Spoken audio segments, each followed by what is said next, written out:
Leccionautas, un programa de la Iglesia Católica animado por el Consejo Episcopal Latinoamericano CELAN y la Pastoral Juvenil Latinoamericana. La Biblia será la brújula que nos indicará el camino.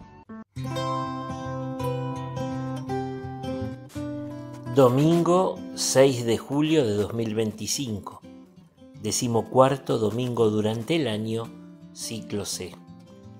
Bendito sea Dios, que no rechazó mi oración, ni apartó de mí su misericordia. Salmo 65. Preparación espiritual. Espíritu Santo, don gratuito, renuévame. Espíritu Santo, perfume delicado, úngeme. Espíritu Santo, consuelo asegurado, reconfórtame. Espíritu Santo, fuerza viva, impúlsame a vivir el Evangelio. Amén. Les compartimos la buena noticia de Jesús contada por Lucas en el capítulo 10, de los versículos 1 al 9. Después de esto, el Señor escogió también a otros 72, y los mandó de 2 en 2 delante de él, a todos los pueblos y lugares a donde tenía que ir. Les dijo: Ciertamente la cosecha es mucha, pero los trabajadores son pocos. Por eso pidan ustedes al dueño de la cosecha que mande trabajadores a recogerla. Vayan ustedes, miren que los envío como corderos en medio de lobos. No lleven dinero, ni provisiones, ni sandalias, y no se detengan a saludar a nadie en el camino. Cuando entren en una casa, saluden primero diciendo: paz a esta casa. Y si allí hay gente de paz, su deseo de paz se cumplirá. Pero si no, ustedes nada perderán. Quédense en la misma casa, y coman y beban de lo que ellos tengan, pues el trabajador tiene derecho a su paga. No anden de casa en casa. Al llegar a un pueblo donde los reciban, coman lo que les sirvan.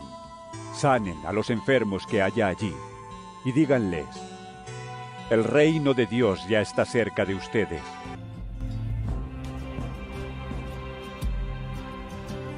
Algunas pistas para comprender el texto.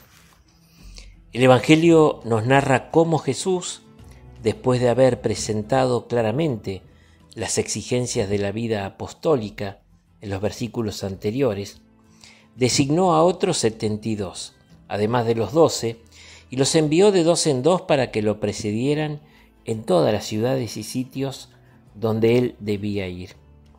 El número 72 tiene un valor simbólico de universalidad, por cuanto en Génesis 10, en la versión griega, se dice que los descendientes de Noé que repueblan la tierra forman un macrocosmos de 72 pueblos. De aquí la idea propia de aquella época de que las naciones que poblaban la tierra eran 72. Por tanto, se insiste en la universalidad del envío y también de los enviados, pues Jesús no envía solo a los 12, sino a todo el pueblo de Dios representados en estos 72 discípulos. Son enviados para preceder y preparar la venida de Jesús. No van en nombre propio, sino de Jesús, a quien deben recibir los destinatarios. Lo primero que les pide Jesús es que recen para que haya trabajadores para la cosecha. Queda claro que el Señor de la mies es Dios, quien debe enviar a los trabajadores misioneros para que la trabajen.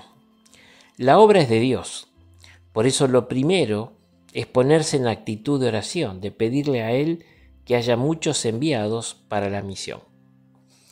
Luego está el envío en imperativo: vayan. Yo los envío como ovejas en medio de lobos. Como ovejas entre lobos sería un símbolo de la mansedumbre en medio de un ambiente hostil. Las recomendaciones que siguen acentúan la pobreza de medios de los misioneros. No lleven dinero, ni provisiones, ni calzado. Con la prohibición de llevar ni siquiera lo mínimo indispensable para el viaje, se quiere poner de manifiesto la dependencia del misionero en relación al Señor y a los destinatarios. La urgencia del envío es puesta de relieve en la prohibición de saludar por el camino. Nada puede distraer o demorar la misión. Los misioneros son enviados a las casas de la ciudad, lugar para el primer encuentro y el primer anuncio, indicando la importancia de los vínculos personales para transmitir el mensaje. ¿Cuál es el contenido del anuncio? La paz, el don de la paz.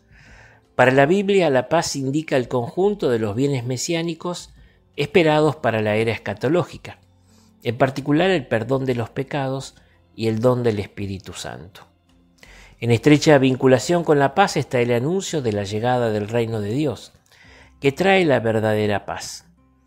Al mismo tiempo, la paz, junto con la curación de los enfermos, pasa a ser el signo de la llegada del reino a una persona y a una familia o casa. Se insiste también en que los misioneros deben aceptar la hospitalidad de quien los reciba, pero sin volverse itinerantes ni pretenciosos. Puede parecernos extraña la insistencia en un detalle menor como la comida, pero como bien nota Albert Vanois, debemos recordar que los judíos tienen unas reglas alimentarias muy rígidas que constituyen un obstáculo para las relaciones con los otros pueblos. Por eso Jesús pide dejar de lado estas reglas que no ayudan a relacionarse con los demás. Por el contrario, los mensajeros del Evangelio deben ser abiertos y conciliadores. Deben buscar siempre lo que une a las personas, no aceptar las separaciones.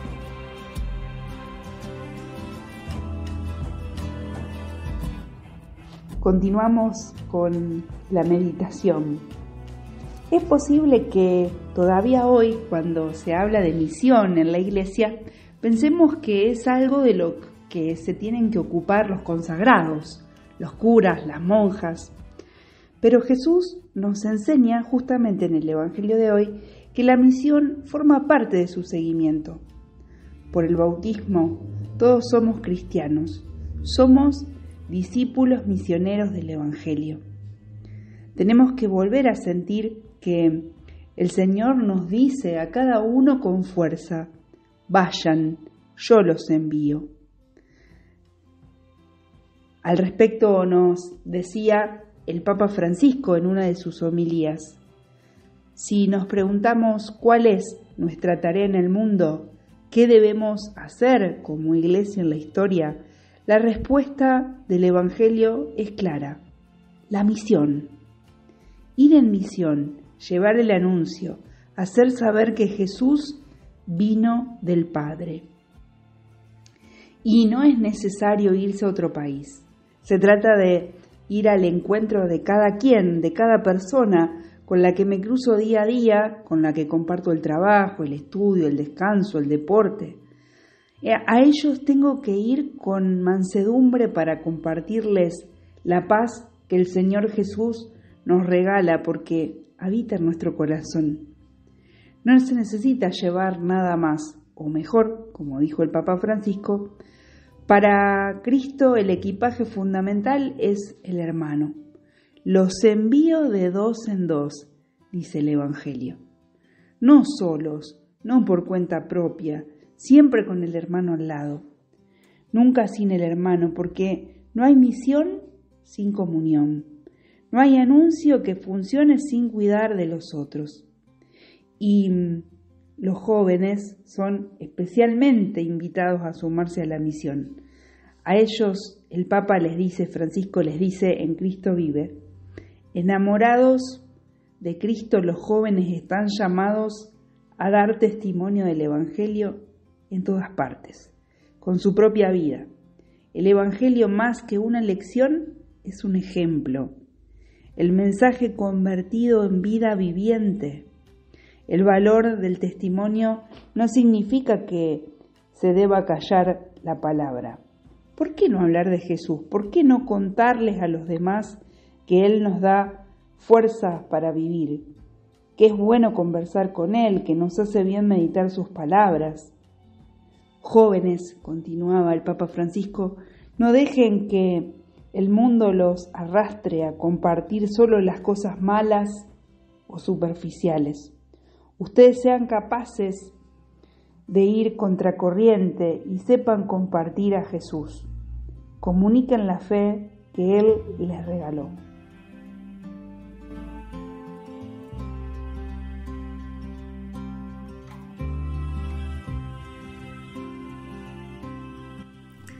Continuamos la meditación con las siguientes preguntas. ¿He sentido en mi corazón la invitación del Señor a anunciarlo a los demás? ¿Qué temores me impiden hablar de Jesús con mis amigos? ¿Dónde me parece que es más necesario llevar el Evangelio de la paz? ¿He tenido alguna experiencia de misión? ¿Cómo me sentí en la misma? Gracias, Jesús, por tu envío. Renuévalo una vez más. Líbrame de creerme sábelo todo. Solo quiero comunicar lo que vos sos para mí.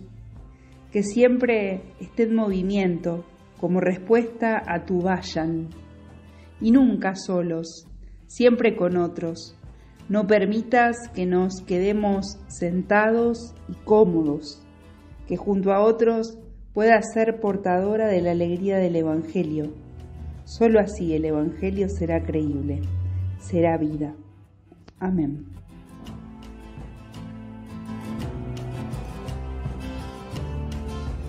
Contemplación.